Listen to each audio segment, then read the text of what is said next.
Hey Pokefans, in the last episode, looks like we scavenged around Floroma Town, as well as introduced the mechanics of both berries and honey trees. We utilized both of them, especially the berries, in our battle with Galactic Commander Mars, the one with red hair.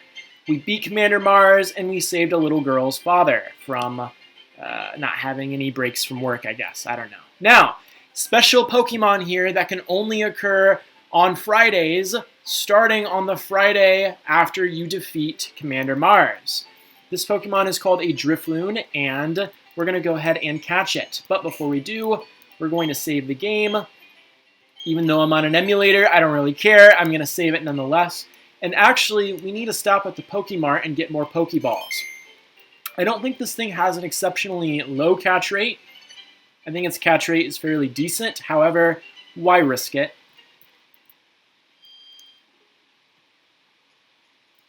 We have enough money. Okay, so Pokeballs is all we can get right now. We can get 47. I think if I can't catch it in 8, or I guess 15 for that matter, I don't deserve to have a Drifloon.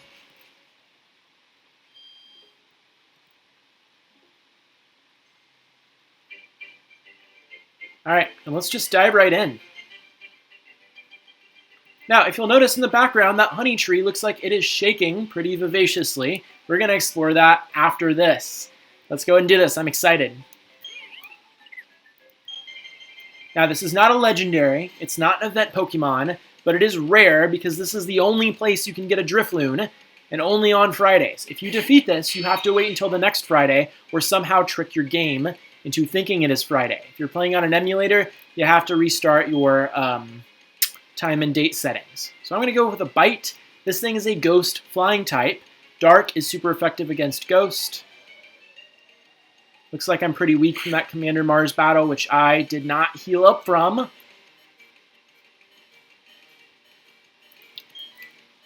Yep.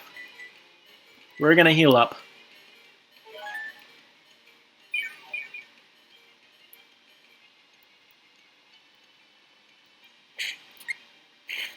Astonish is, of course, a Ghost type, so it gets stabbed from that. Okay, now I can't use Bite again. I should probably go for Astonish because it does less damage.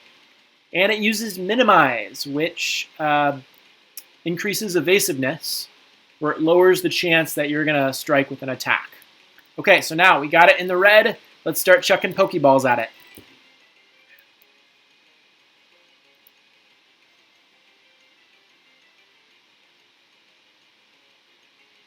We have not missed a single one yet. Okay, so that was Drifloon. We're not keeping this, so I'm not even going to put it up here as a member of our team.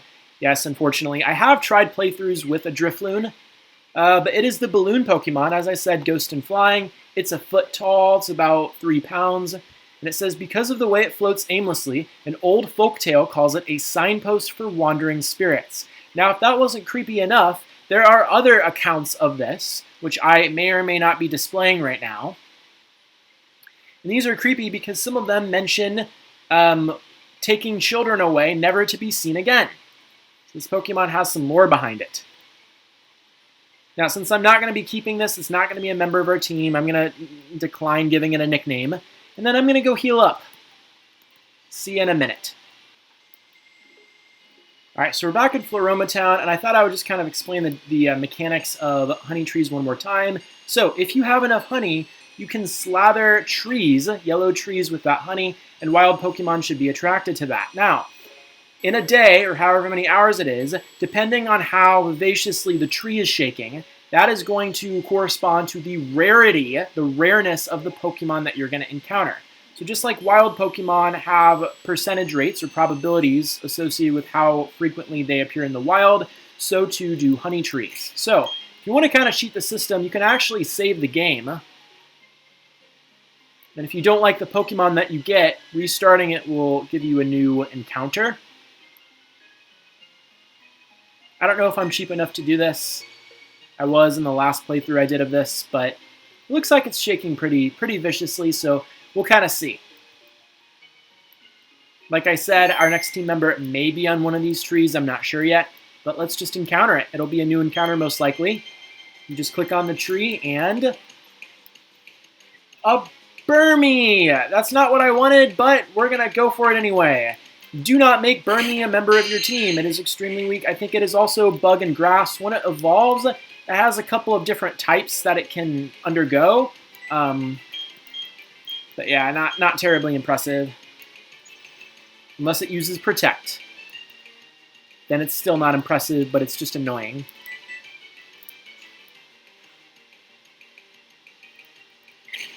Ooh, Tackle. Did a whole 3 damage.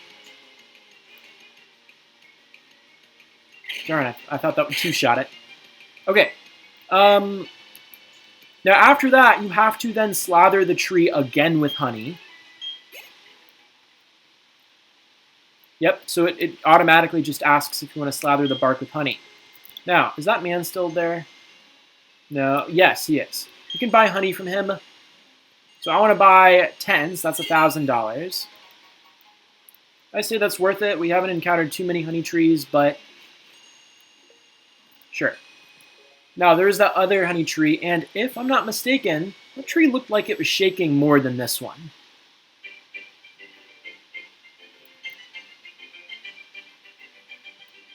Alright, so let's just see what kind of Pokemon this is.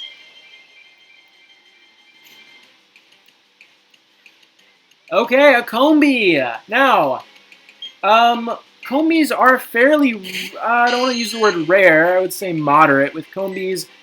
These are decent Pokemon, however, this is the first time that we've encountered a Pokemon where the gender actually matters. Because you cannot evolve a Combee unless it's a female. Female Combees evolve into a Vespiquen, and I've actually used a Vespiquen in a playthrough. It's a pretty decent Pokemon, like I said, it's bugged, so it's naturally going to be kind of weak, but Vespiquen can hold its own for quite a long time. It has a lot of signature moves as well, moves that only that Pokemon can learn, and the reason for that is Vespiquen is modeled after bees, so they kind of, you know, theme it around that. I didn't realize it was level 7, but if it were a female Combee, I might consider catching it, but alright, so we slathered the bark with honey, and now we're going to move on to the other route because there's another honey tree that we didn't get the chance to slather. Okay, so I guess at the start of every episode. And then, honestly, we just have a bunch of trainers to battle, so let's get going. If it's a derivative Pokemon, I'm going to try to not show those battles, but we're going to get started.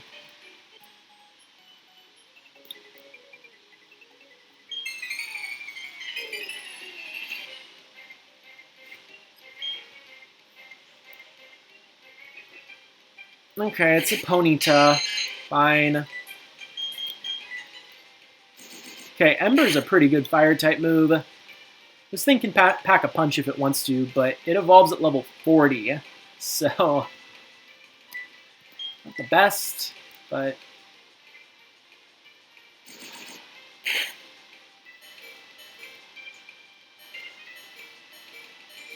I don't have any more potions, do I? I have one more potion. Let's hope it harms itself in confusion.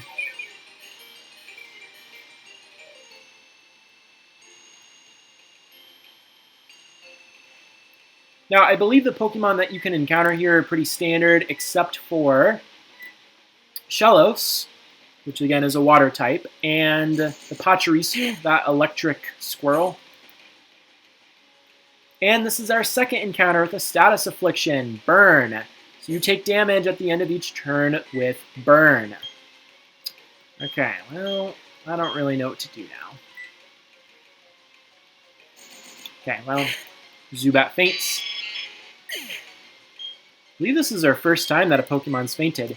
And of course, Brattle is going to wipe the floor with Ponyta, even though it is technically weak against fire.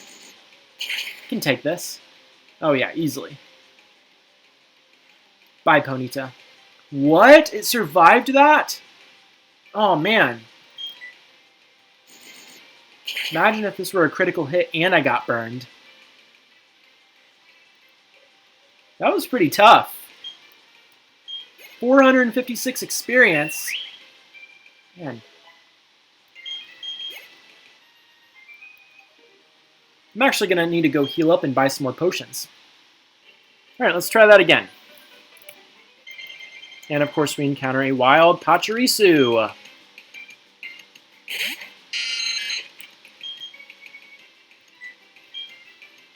Okay, now this is our first instance of a scenario in which we can't escape. So it depends on the level of the Pokemon. It's like a probability as well. So if the Pokemon you're facing up against is higher level than you, it's very unlikely that you're going to be able to escape.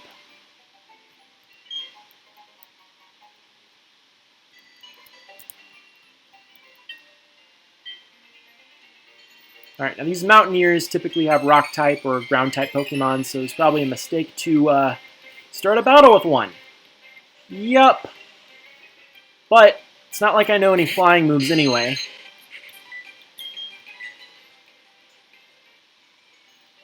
Alright, and there we go. I think this Aroma Lady would like to battle as well. I love Pokemon that smell sweet. I bet you do. I love the variety of trainer types that they have. We had Aroma Lady, Twins, etc., etc. Alright, so this is a Roselia. That Budew that I mentioned, that was incredibly... it was a fine Pokemon, but its type was weak. Yeah, Roselia is the evolved form, and if you can evolve it, then all you need is a stone, and then it reaches its final form, which is pretty useful, but... Again, Grass Poison, not a great type.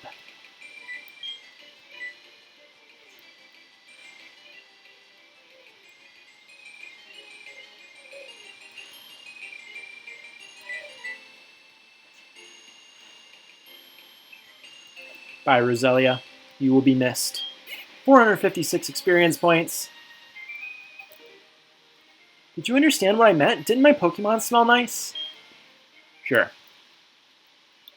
Pokemon can learn Sweet Scent. By the way, this is kind of a suspicious area, don't you think? Like, it has nothing on there. Oh wait, it does. Right there. Stardust can be sold at a very high price to shops. Alright. What do you have?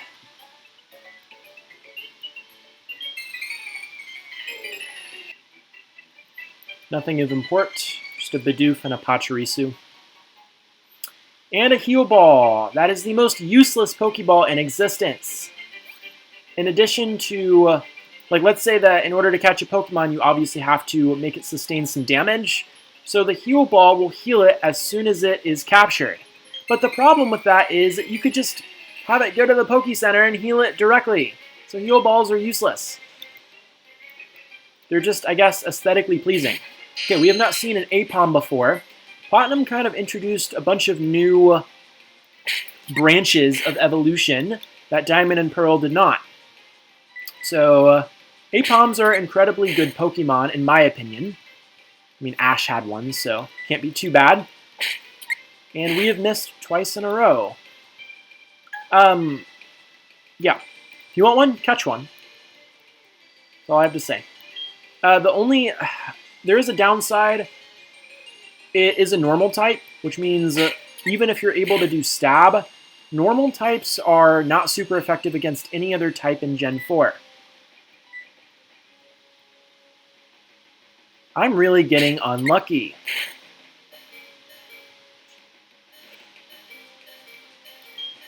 No, good thing I stocked up on potions.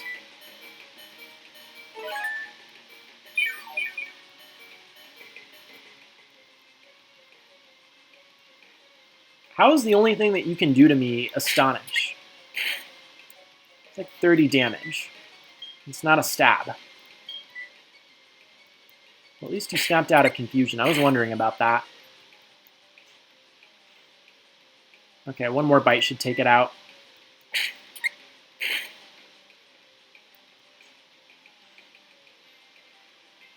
That just goes to show you, battle all the trainers, because some of them are going to have Pokemon that you can never see anywhere else.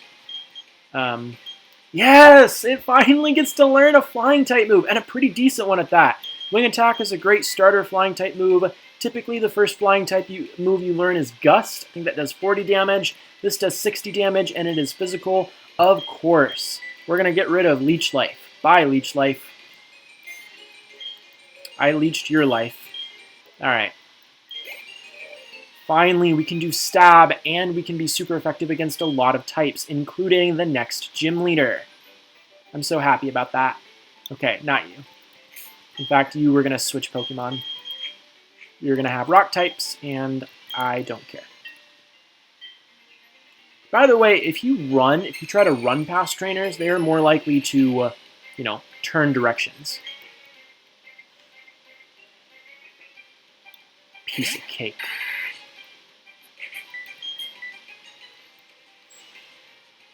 Again, 5 levels above me, and it's faster.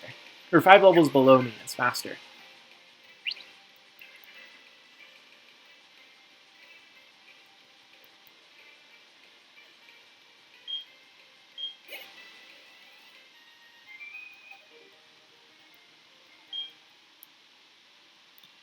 Alright, so I'm going to put a Repel. I already told you what Pokemon were in the area. There's no sense in running into extremely low-leveled Pokemon at this time. Also going to swap back. Let's do that. And heal it up.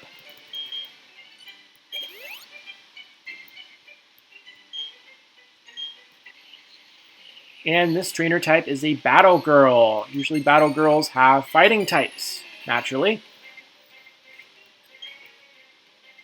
Guess what? Remember that move that we learned? Yeah, the wing attack. It's super effective against flying types. So, 60 times 1.5 times 2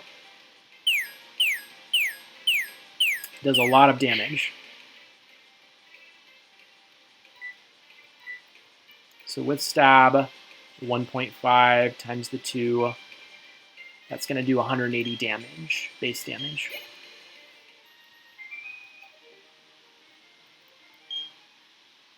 Well, thank you. I am on a different level. Okay. Oh, yay, we got a Repel. Okay, you are going to want to battle a Picnicker. Well, I don't know. Should I play a little? I don't know how to respond to that. Piplup! Okay, so, I don't know if she always has a Piplup, but this is the type that Dawn has. I guess you'll always technically see that. You have my setup, but...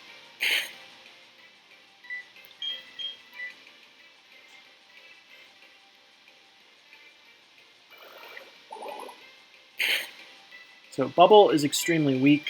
Bubble Beam, I believe, does 60 damage. I think Bubble only does 40?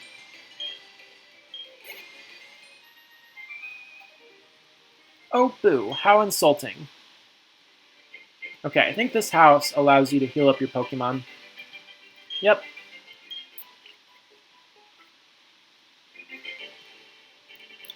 Okay, now I believe there's one more trainer that we kind of neglected. Nope. But there are some berries.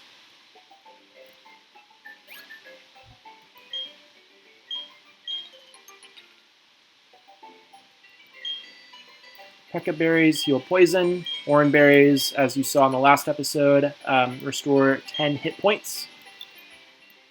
We can't go on water yet. Alright, you're not going to battle us. Now, there is an alternative path here. Unfortunately, you need an HM, you need a field move in order to cut these trees down, and that's going to be after you defeat the next gym leader. You see how this is starting to work? Okay, now, I was going to do Eterna Forest in this episode, but it's already getting a bit lengthy, and I want to keep this one short. We covered a lot of stuff. We captured a pretty rare Pokemon, Drifloon, as well as battled some Pokemon, encountered an Apom for the first time, and learned an amazing, incredible move on our Zubat. That's it for this episode. Thanks so much for watching, and have a great day.